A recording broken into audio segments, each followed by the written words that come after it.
ജിഷ്ണു പ്രണോയിയുടെ മൊബൈലിലെ വിശദാംശങ്ങൾ പുറത്ത്. സാങ്കേതിക സർവകലാശാല പരീക്ഷ മാറ്റിവെക്കുന്നതിനായി ജിഷ്ണു പ്രണോയി വിദ്യാർത്ഥികളെ സംഘടിപ്പിച്ച വൈസ് ചാൻസലർക്കും വിദ്യാഭ്യാസ മന്ത്രിക്കും ഗവർണർക്കും അയച്ച ഇമെയിൽ സന്ദേശവും വാട്സ്ആപ്പ് സന്ദേശം അടക്കമുള്ള വിവരങ്ങളുമാണ് അന്വേഷണ സംഘം വീണ്ടെടുത്തത്. പരീക്ഷ മാറ്റിവെക്കണമെന്നാവശ്യപ്പെട്ട് ജിഷ്ണു പ്രണോയി സമരത്തിന് നേതൃത്വം നൽകിയത് മാനേജ്മെന്റിന്റെ ശത്രുതയ്ക്ക് കാരണമായെന്നാണ് അന്വേഷണ സംഘത്തിന്റെ നിഗമനം.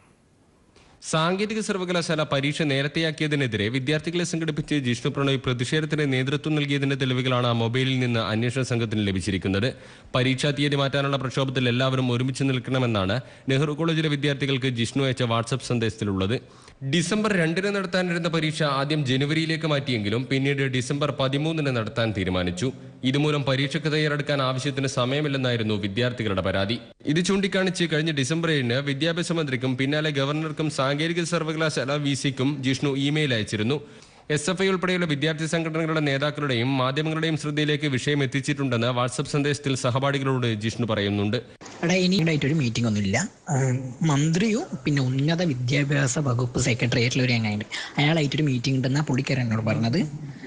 ആ മീറ്റിംഗിൽ എന്തെങ്കിലും ഡിസിഷൻ ഉണ്ടാവുന്ന പറയുന്നത്, അല്ല SFI ആയിട്ടൊന്നുമില്ല. അതിന് അധികം അയാൾ പറയുന്നതെന്ന് വെച്ചാൽ അവർ SFIന്റെ ഭാഗത്ത് നല്ലോണം ട്രൈ ചെയ്യുന്നുണ്ട് എന്നാ പറയുന്നത്. വിദ്യാർത്ഥികളെ സംഘടിപ്പിച്ചതാണ് മാനേജ്മെന്റിന് ജിഷ്ണുവിനോട് വിരോധമുണ്ടാവാൻ കാരണമെന്നാണ് കുടുംബത്തിന്റെ ആരോപണം. അന്വേഷണ സംഘം ശാസ്ത്രീയമായ പരിശോധനയിലൂടെ ജിഷ്ണുവിന്റെ മൊബൈലിൽ നിന്ന് കണ്ടെത്തിയ വിവരങ്ങൾ കേസിൽ നിർണായകമാവുമെന്നാണ് കരുതുന്നത്. News bureau, Kozhikode.